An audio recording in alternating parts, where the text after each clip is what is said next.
जितनी भी ये फोर्सेस है, ये इदारे हैं, तरह तरह के हरबे इस्तेमाल ना करे। कभी BLA आ जाते हैं, कभी TTP आ जाती है। तकरीबन 300 के लगभग मुसल्लह लोग आए थे, हमारे किले बबरी को मुहसरा किया था। अगर गवर्नमेंट इस हद तक अवाम को तहफ़्फ़ुज़ देने में नाकाम है तो फिर वो हमें बताइए, फिर हमारे बीच वो ना आए। इस धरने को उस वक्त जारी रखेंगे जब तक आर्मी चीफ ना आ जाए। इस दफा हम इस धरने को किसी सूरत नहीं उठाएंगे। कितने मारेंगे परवाह नहीं है। 70,000 आबादी है, 1,000 मार दे, 2,000 मार दे, 3,000 मार दे, मगर बेगैरती की जिंदगी ना हमने की है और ना कभी करेंगे। कल कोई 10 किलोमीटर पर वाक़या एक किली बबरी है, किली शमोज़ई है, किली सारंगज़ई है। इन्हीं 3 किलियों के ऊपर ये तकरीबन 10 किलोमीटर पर वाक़या है ये 3 किलियाँ।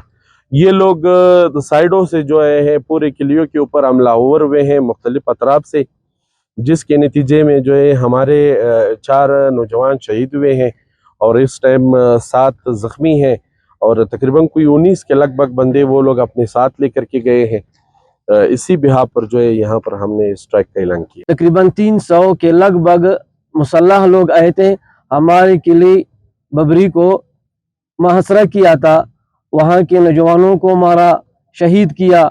इसमें तकरीबन हमारे 4 शहीद अभी मौजूद हैं, लेकिन 9 की इतला अभी इसी मुसल्लह लोगों ने हमें दिया है, वो भी चौपान के तवसुत से और भी हमारे मुताल्लिका थाने में दिया है कि आप लोगों के ये 9 जनाजे और भी पड़े हुए हैं और उनको उठा लें।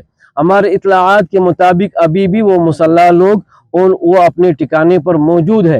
रात को जो स्टाफ आया था सरकार का, जो लोग आए थे, उन्होंने कोई ऑपरेशन नहीं किया।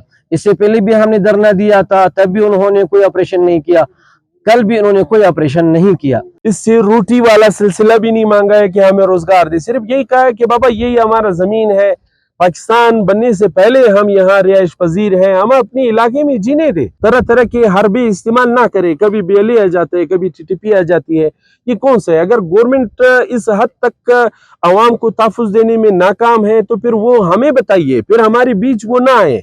हम उससे कोई भी फरमाइश नहीं करेंगे। बस ठीक है, कितने मारेंगे परवाह नहीं है। 70,000 आबादी है, 1,000 मार दे, 2,000 मार दे, 3,000 मार दे, मगर बेगैरती की जिंदगी ना हमने की है और ना कभी करेंगे। पहली रात भी हम फोर्सेस के साथ शाना बशाना गए, 2,000 बंदे, कि आप लोग अकेले नहीं हो, हवाम आपके साथ है। इस हद तक हम अपनी तरफ से आपको यकीन दिलाती करवाते हैं, मगर इतना गफलत का शिकार जो हमारे इंतजामिया है, हमें समझ ही नहीं आ रहा। अवाम को तहफ़्फ़ुज़ देने में सूबाई हुकूमत मुकम्मल तौर पर नाकाम हो चुकी है और इस टाइम जो रियासती रिट है वो बिल्कुल मुकम्मल नाकाम है। अगर नाकाम ना होती तो ये लोग कल रात से यहाँ पर धरने का एहतमाम हुआ है।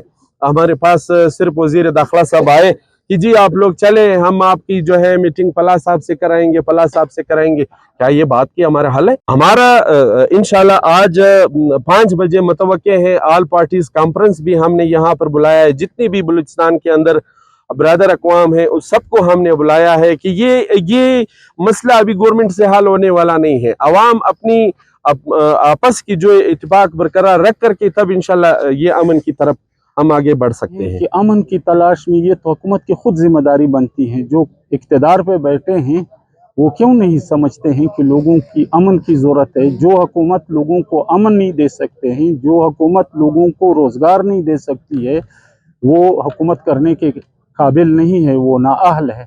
या तो वो मुस्ताफ़ी हो जाए। सरफराज बगुटी साहब, यहाँ हम समझते हैं कि छावनी के 8-10 किलोमीटर पे कोर कमांडर बैठा हुआ है, IGFC बैठा हुआ है, IG पुलिस बैठा हुआ है, वज़ीर आला और गवर्नर बैठे हुए हैं, पूरा इंतज़ामिया बैठा हुआ है। लेकिन उसके बावजूद, मुसलसल एहतजाज के बावजूद, आज से 3-4 दिन कबल जो एहतजाज हुआ था उसमें वादा किया गया था कि हम हन ओढ़ को अमन देंगे, हम फोर्सेस यहाँ पर लाएंगे, हम ऑपरेशन शुरू करेंगे। लेकिन झूठे वादे करते हैं। झूठ बोलने से लोगों को अमन नहीं मिल सकता है।